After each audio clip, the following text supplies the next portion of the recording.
కేంద్ర ప్రభుత్వం సీనియర్ సిటిజన్లకు మరో శుభవార్త. వీడియోలోకి వెళ్లే ముందు వీడియోను స్కిప్ చేయకుండా లాస్ట్ వరకు చూడండి. అప్పుడు మీకు కంప్లీట్ ఇన్ఫర్మేషన్ తెలుస్తుంది. అలాగే ఛానల్ని సబ్స్క్రైబ్ చేసుకొని బెల్ ఐకాన్ ఆన్ చేసుకోండి. ఇలాంటి లేటెస్ట్ అప్డేట్స్ నోటిఫికేషన్ రూపంలో వస్తాయి. అలాగే వీడియోని లైక్ చేయండి. లైక్ చేయడం వల్ల ఇలాంటి ఇంపార్టెంట్ ఇన్ఫర్మేషన్ చాలా మందికి రీచ్ చేసిన వారు అవుతారు. ఇక లేట్ చేయకుండా వివరాలకు వెళ్ళిపోదాం. 2024-2025 గాను పూర్తి స్థాయి వార్షిక బడ్జెట్ను కేంద్ర ఆర్థిక మంత్రి నిర్మలా సీతారామన్ ఈ నెలలోనే పార్లమెంటులో ప్రవేశపెట్టనున్నారు.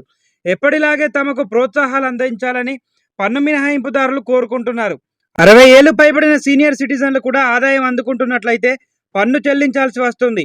అయితే ప్రస్తుతం పెరుగుతున్న జీవన వ్యయం, ఇతర ఖర్చుల కారణంగా ప్రస్తుతం ఉన్న ఇన్కమ్ ట్యాక్స్ బెనిఫిట్స్ పెంచాల్సిన అవసరం ఉందని చెబుతున్నారు. యూనియన్ బడ్జెట్ 2024-2025 నుండి కొన్ని ఇన్కమ్ ట్యాక్స్ యాక్ట్ 1961లోని సెక్షన్ 18D అనేది ఆరోగ్య బీమా ప్రీమియం చెల్లింపులు, ఇతర వైద్య ఖర్చులకు సంబంధించిన ట్యాక్స్ డిడక్షన్లు కల్పిస్తుంది.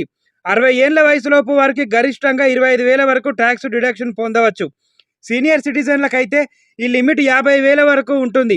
వ్యాధుల బారిన పడినప్పుడు చికిత్స చేయించుకునేందుకు మరో 5,000 వరకు ట్యాక్స్ మినహాయింపు క్లెయిమ్ చేసుకోవచ్చు. గత 5 ఏళ్లలో చూస్తే వైద్య ఖర్చులు భారీగా పెరిగిపోవడంతో సెక్షన్ 18D లిమిట్ పెంచాలనే డిమాండ్స్ పెరిగాయి.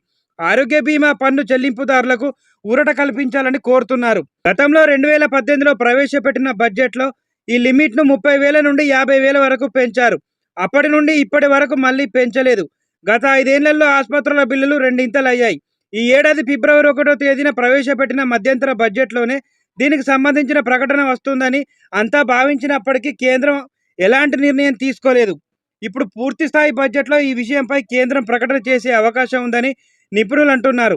సీనియర్ సిటిజన్లకు హెల్త్ ఇన్సూరెన్స్ ట్యాక్స్ మినహాయింపు లిమిట్ 50 నుండి 1,00,000 వరకు పెంచే యోచనలో ప్రభుత్వం ఉన్నట్లు సూచిస్తున్నారు.